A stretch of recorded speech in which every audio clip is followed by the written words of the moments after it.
Hormones ని కెలికే chemicals, దాని గురించి మాట్లాడుకుందాం ఈరోజు. నా పేరు డాక్టర్ శ్రావ్య, మీ గైనకాలజిస్ట్ అండ్ ఫర్టిలిటీ ఎక్స్పర్ట్.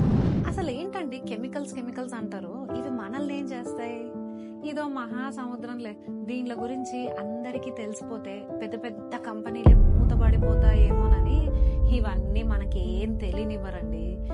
అసలు ఇదంతా ఎక్కడ మొదలైంది అని అంటే, ఒక చిన్న కథ చెప్పాలి. ఏజ్ పెరిగే కొద్దీ పుట్టే పిల్లల్లో లోపాలు పెరుగుతాయి కదా.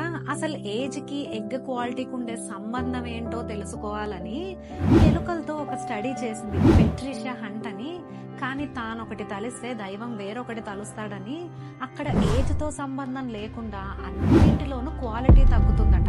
ఇక్కడ ఇంకేదో చిక్కుముడుంది అని గమనించిన ఈమె ఆరా తీస్తే తీరా తేలింది ఏంటంటే, ఎలుకలుండే కేజెస్ ని తుడవడానికి వాడిన లిక్విడ్ లో ఉండే బీపీఏ అనే కెమికల్ వల్ల అటు యంగు లేదు ఓల్డ్ లేదు, అన్నింటిలోనూ క్వాలిటీ తగ్గిపోతుందని కనుక్కుంది ఈమె. ఇది ఒక అన్ఎక్స్పెక్టెడ్ యాక్సిడెంటల్ డిస్కవరీ. హుర్రే మేము ఇది డిస్కవర్ చేసాం అని వాళ్ళు ఎగిరి గంతేయలేదండి.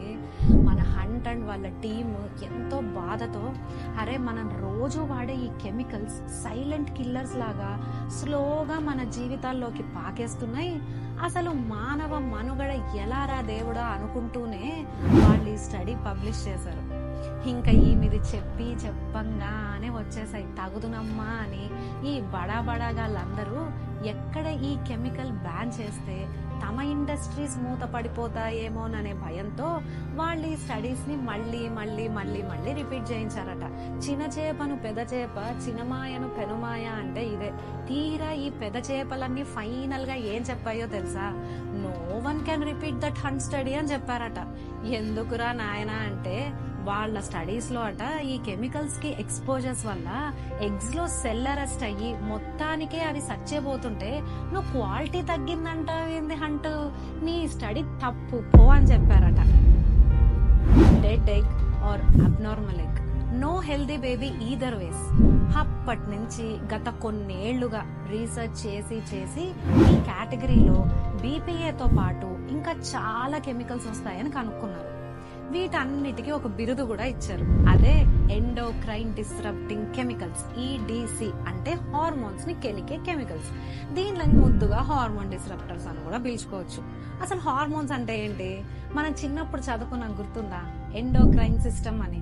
అవే మన హార్మోన్స్. నేను చెప్తే చాదస్తం అంటారు కానీ, human body is made up of ఈ సిస్టమ్ ఆ సిస్టమ్ అని కార్లో పాటల గురించి చెప్పినట్టు చెప్తారు గాని, మన ఏన్షియంట్ ఇండియన్ మెడికల్ సిస్టమ్ లో ఈ కాన్సెప్ట్ చూసి నేను ఆశ్చర్యపోయానండి. వాళ్ళు మన బాడీని 5 కోశాలుగా విభజించారు. అన్నమయ కోశ, మనం తినే ఫుడ్. ప్రాణమయ కోశ, దాని నుంచి వచ్చే ఎనర్జీ. మనోమయ కోశ, ఇక్కడ వస్తుందండి మన థాట్స్, ఇమ్యూనిటీ అండ్ మన హార్మోన్స్. ఆ తర్వాత విజ్ఞానమయ కోశ, ఆనందమయ కోశ. చూసారా మన హార్మోన్స్ కి వీళ్ళు ఎంత పెద్ద పీట వేశారో. That is the power of a hormone.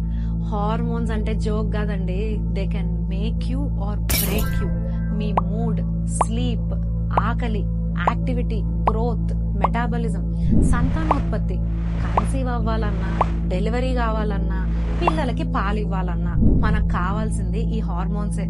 Me sugar, BP కంట్రోల్లో ఉండాలన్నా, మీ బోన్స్ స్ట్రాంగ్ గా ఉండాలన్నా, మీరు డేంజర్ లో ఉన్నప్పుడు పరిగెత్తాలన్నా, అంతెందుకు మీ మనసులో నేను ఒక అబ్బాయిని లేదా నేను ఒక అమ్మాయిని అని ఫీల్ అవ్వాలన్నా మనకు కావాల్సింది హార్మోన్సేనండి. అవి ఉత్పత్తి అయ్యే గ్రంథుల సైజు ఇంతే అయినా అవి ఏమంటాయో తెలుసా? మేము లేకుంటే మీకు లైఫే లేదంటాయి. సింపుల్ గా సుత్తి లేకుండా చెప్పాలంటే హార్మోన్స్ అనేవి రాజమౌళి లాంటివండి.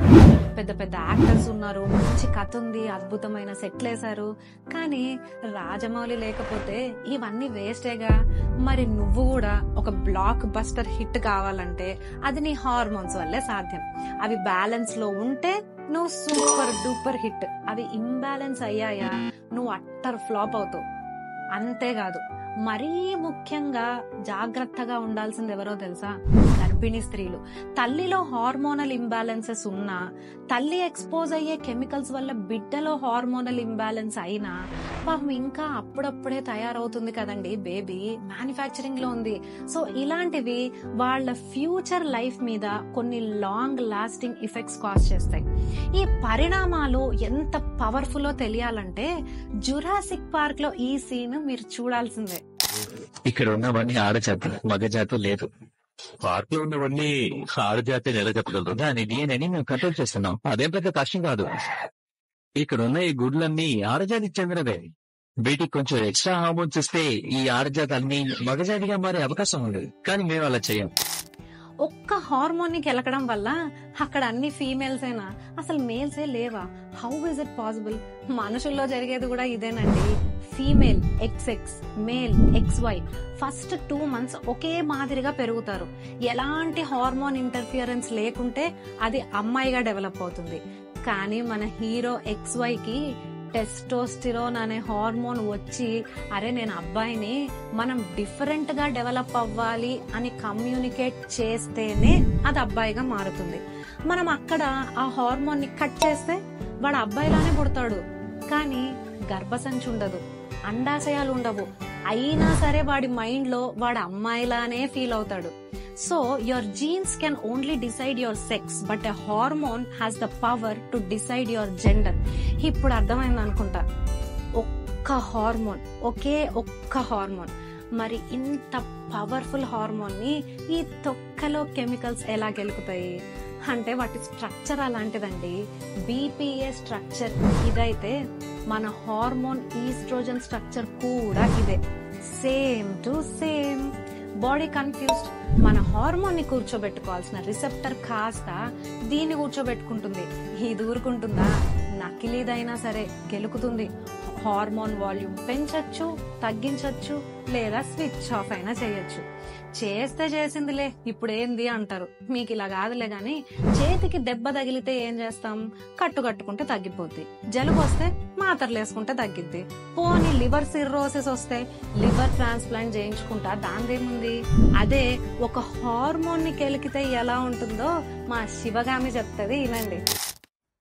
వాడి కాళ్ళు చేతులు తెగి రక్తం ఏర్లై ప్రవహిస్తున్నా వాడింకా బ్రతికే ఉండాలి. రాబందులు వాడి కళ్లల్లో నుంచి గుడ్డుల్ని, కడుపులో నుంచి పేగుల్ని పీకుతూ ఉన్నా వాడింకా బ్రతికే ఉండాలి. ఇన్సులిన్ అనే ఒక్క హార్మోన్ వల్ల బాడీలో షుగర్ పెరిగి మన కంటిని, నరాల్ని, కిడ్నీని, గుండెని పీక్క తింటున్నా సరే, కాళ్ళల్లో అల్సర్స్ వచ్చినా సరే మనం బ్రతికే ఉండాలి. కానీ రోజు చస్తూ బ్రతుకుతూ ఉండాలి. సరే, అయితే ఈ కెమికల్స్ ఏ హార్మోన్స్ ని కెలుకుతాయి, ఎలా కెలుకుతాయి చెప్పుకుందాం. ఓ అమ్మాయి గాని ఓ అబ్బాయి గాని సంతానం కావాలన్నా, అసలు వాళ్ళ మైండ్ లో నేను ఆడ, నేను మగ అని ఫీల్ అవ్వాలన్నా మనకు కావాల్సింది ఇవే అని చెప్పుకున్నాం. Oestrogen and testosterone. 90% of the time ఈ కెమికల్స్ కెలికేది వీటినే. మరి మగబిడ్డ తల్లి కడుపులో ఉన్నప్పుడు టెస్టోస్టెరాన్ అనే హార్మోన్ కమ్యూనికేట్ చేస్తేనే అది మగబిడ్డగా పెరుగుతుంది అని అనుకున్నాం కదా. ఈ కెమికల్స్ పోయి ఆ కమ్యూనికేషన్ ని కెలుకుతాయి.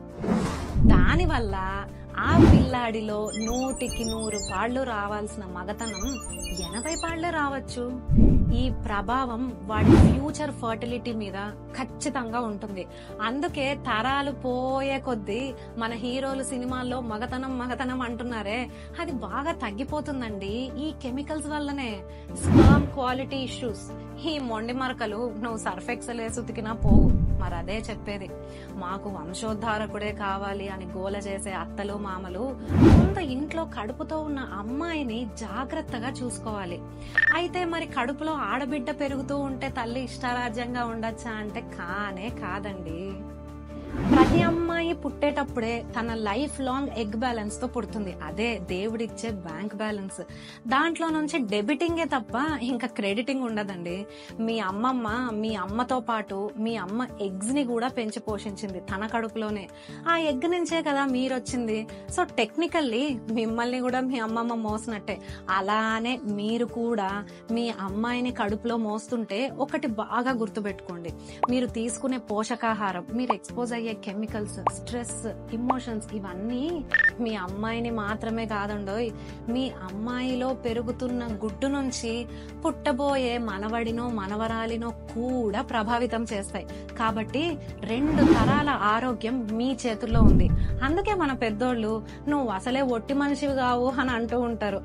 అంత ఇంపార్టెన్స్ ఇవ్వడానికి ఒట్టి మనిషికి నిండు మనిషికి మరి తేడా ఏంటి? ఒట్టి మనుషులు ఈ హార్మోన్స్ ని కెలికే కెమికల్స్ కి ఎక్స్పోజ్ అయితే దాని వల్ల ఎంతటి అనర్థాలు జరిగినా సరే వాళ్ళు ఎప్పుడైతే లైఫ్ స్టైల్ చేంజెస్ చేసుకుని ఆ కెమికల్ ఎక్స్పోజర్స్ తగ్గించుకుంటారో, మంచి విల్ పవర్ ఉంటే నీకు జరిగిన డ్యామేజ్ ని నువ్వు రివర్స్ చేసుకోవచ్చు, నో ప్రాబ్లం.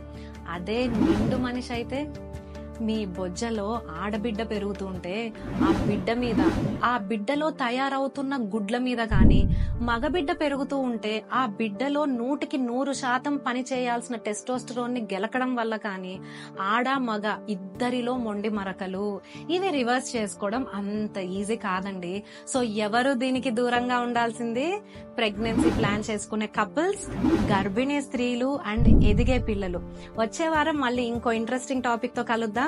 అందాక మన ఇంట్లో పిల్లల్ని, ప్రెగ్నెంట్ అమ్మాయిలని జాగ్రత్తగా చూసుకుందాం. నేటి బాలలు రేపటి పౌరులు.